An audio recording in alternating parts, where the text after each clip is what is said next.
estamos en comunicación con alguien que sabe del tema, también tiene una opinión formada, ha publicado una investigación sobre la historia de la problemática de la tierra en general durante la historia. Estamos hablando de Damián Raboso, del colectivo de investigación y acción jurídica. Damián, bienvenido a Codo a Codo. ¿Qué tal? ¿Cómo están? Muchas gracias por la comunicación. No, por favor, ¿Qué tal? aquí Buen día. Rizo y Sofía te saludamos. Bueno, en El Cohete a la Luna podemos leer estas palabras, esta investigación que publicaste. Contanos un poco de qué trata. Sí, exacto. Ahí se puede leer un poco lo que quisimos hacer con la organización, era participar del debate público que se estaba dando en torno a lo que nosotros consideramos que es una acción política de los sectores populares por acceder a la tierra. En este caso, la toma de tierras o la ocupación de tierras. Y veíamos que los medios de comunicación venían vaciando de sentido esa acción política, entonces quisimos hacer como un rastrillaje histórico de por qué se produjo por primera vez en la provincia de Buenos Aires, qué antecedentes económicos y políticos tuvo y digamos qué expresaba socialmente. Entonces, bueno, las conclusiones a las que fuimos arribando fueron, en principio, hallar razones de orden económico en lo que fue el desplazamiento importante que se hizo de villas de la metrópoli hacia lo que es el conurbano bonaerense, que esto se produjo a comienzos del 76 con un plan de erradicación muy violento de grandes cantidades de gente. Se calcula más o menos 120.000 personas que se desplazaron al conurbano bonaerense. Por otro lado, políticas económicas que tienen que ver con la regulación de los valores de los alquileres. Y por otro lado, lo que se instaló con la nueva ley de suelo, que de alguna manera instauraba las leyes del mercado en términos inmobiliarios. No, esto significaba que ya la posibilidad de loteos populares sin servicios eran básicamente imposibles de realizar, con lo cual los nuevos emprendimientos fueron como pasando a manos de privados que requerían, digamos, una inversión importante, y entonces, bueno, los valores de los precios terminaron siendo casi imposibles de pagar para los sectores populares, que tampoco tenían acceso al crédito, y en esas circunstancias se produce la primera toma de tierra, que fue en el año 81, y nosotros también siguiendo a Cravino, tratamos de diferenciar lo que es la toma de tierra de lo que es la ocupación de villas, en el sentido de que Cravino dice, bueno, en la toma de tierra hay una planificación previa, hay una división de parcelas, hay un establecimiento de una especie de añoranza de ciudad. Nosotros decimos nostalgia de ciudad porque de alguna manera ese gesto, digamos, de parcelar las tierras habla de esa necesidad de pertenencia. Entonces, bueno, tienen esas razones históricas, esos fundamentos económicos, y son acciones políticas que vienen a llenar un vacío de políticas estatales, y son estrategias populares por acceder a la tierra, ¿no? Que yo el otro día veía un documental sobre Rodolfo Livingston, y él utilizaba una frase que me parece significativa, ¿no? Uh-huh. La vida necesita espacio. Entonces, el espacio, la ciudad se tiene que hacer a la fuerza, porque la vida se hace a la fuerza. Uh-huh. ¿Qué pasó en los últimos años? Porque también en esta investigación podemos ver, ¿no? Un repaso histórico y también lo que sucedió en la era Macri, le podemos decir así, en la era del macrismo, en cuanto a el presupuesto para esto. Ya partimos de la base que no es una cuestión de seguridad, es una cuestión de crisis habitacional y de la tierra. Digo, ¿y qué ha pasado en los últimos años con respecto a esto? En los últimos años se da la paradoja de un ciclo de endeudamiento abismal, justamente con la justificación de que ese endeudamiento iba a trasladarse en obra pública. En definitiva, lo que nos arroja, digamos, los números en términos habitacionales, ¿no? es que, digamos, la performance del macrismo es la peor de todos los gobiernos democráticos desde la restauración democrática. Digamos, tiene un porcentaje casi por debajo de la mitad de lo que hicieron otros gobiernos en términos de respuestas habitacionales. Después ellos hablan mucho de lo que es mejoras habitacionales, ¿no? Y hablan de una cantidad enorme de mejoras habitacionales, que realmente eso es incomprobable. Entonces, lo que tenemos durante los años del macrismo es un crecimiento superlativo de lo que es el déficit habitacional. Después, si nos trasladamos a los años anteriores, donde de alguna manera tenemos una relativa bonanza económica, lo que vemos es que, a pesar de esa bonanza económica, a pesar, digamos, de los planes de vivienda federal y del plan Procrear, que significaron efectivamente una respuesta en términos habitacionales, lo que no hubo es una política real de suelos. No hubo un cambio de paradigma en términos de regulación del valor del suelo.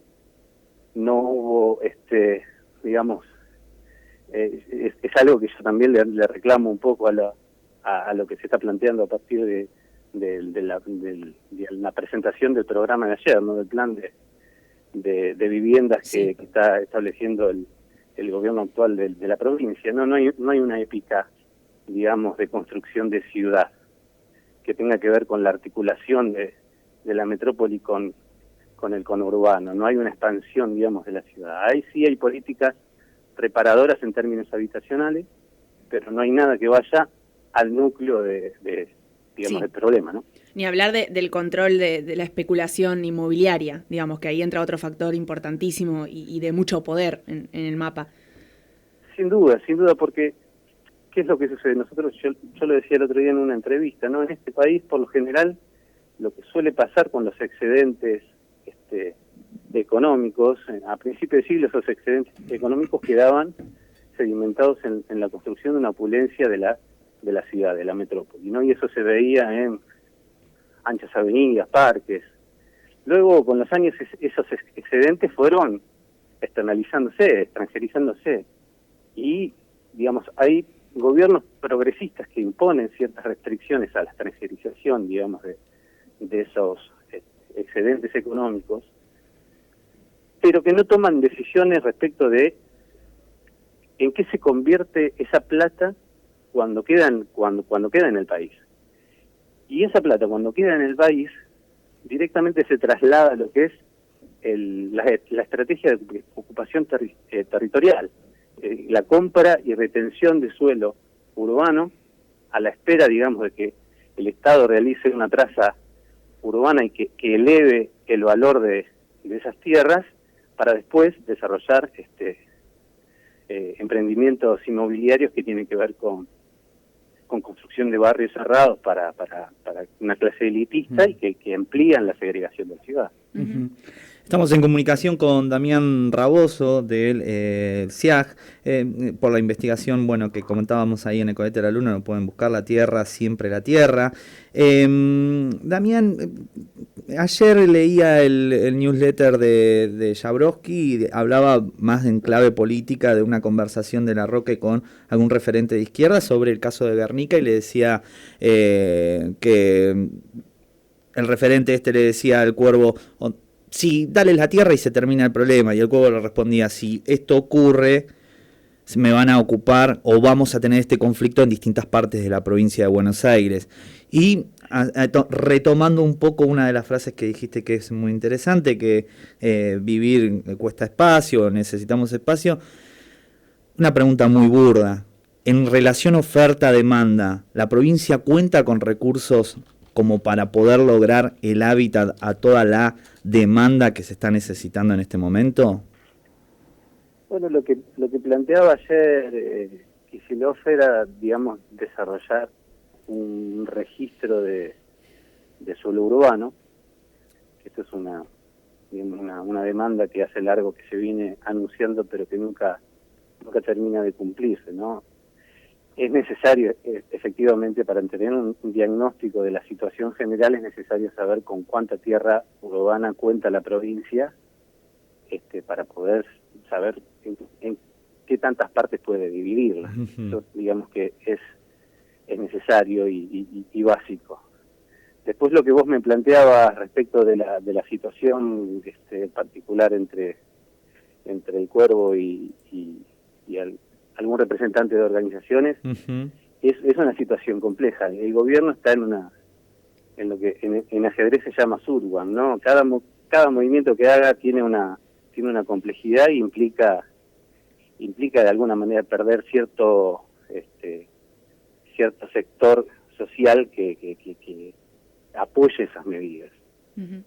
O, digamos, perder, digamos, cantidad de votos en función de alguna u otra decisión. Yo lo que espero es que en estos casos siempre se respeten los clivajes políticos, ¿no? Y que, digamos, si el pueblo, digamos, del conurbano fue efectivamente un actor principal que colocó a este gobierno en el lugar donde lo colocó, me parece que ese respeto y ese clivaje se tiene que sostener. Y en ese sentido siempre va a haber intereses afectados. Damián, sí. Políticas como, por ejemplo, el ejemplo que das aquí en la investigación, el Procrear históricamente, porque ya hace varios años que se lanzó y ahora con el relanzamiento, ¿es una de estas políticas que sirven pero no dan con el problema de fondo? Y si es así, ¿cuál sería una buena política con respecto a la crisis habitacional y el problema de la tierra? El Procrear fue un plan inteligente en el sentido de que tampoco lo podemos considerar una estrategia habitacional, ¿no? Porque en realidad fue un plan de financiación, pero dirigido hacia sectores medios, ¿no? Y en ese sentido implicó una respuesta en términos habitacionales y también en términos de identificación con el territorio, ¿no? La posibilidad de construir tu casa de la manera que la imaginaste era muy interesante, pero hoy estamos hablando de un 50% de gente que no tiene, que no está formalmente integrada al mercado laboral, con lo cual de ninguna manera podría acceder al mercado de préstamos para poder comprar un terreno o construir su casa, más allá del valor irrisorio y exorbitado que tiene la tierra en la Argentina, ¿no? Entonces me parece que las respuestas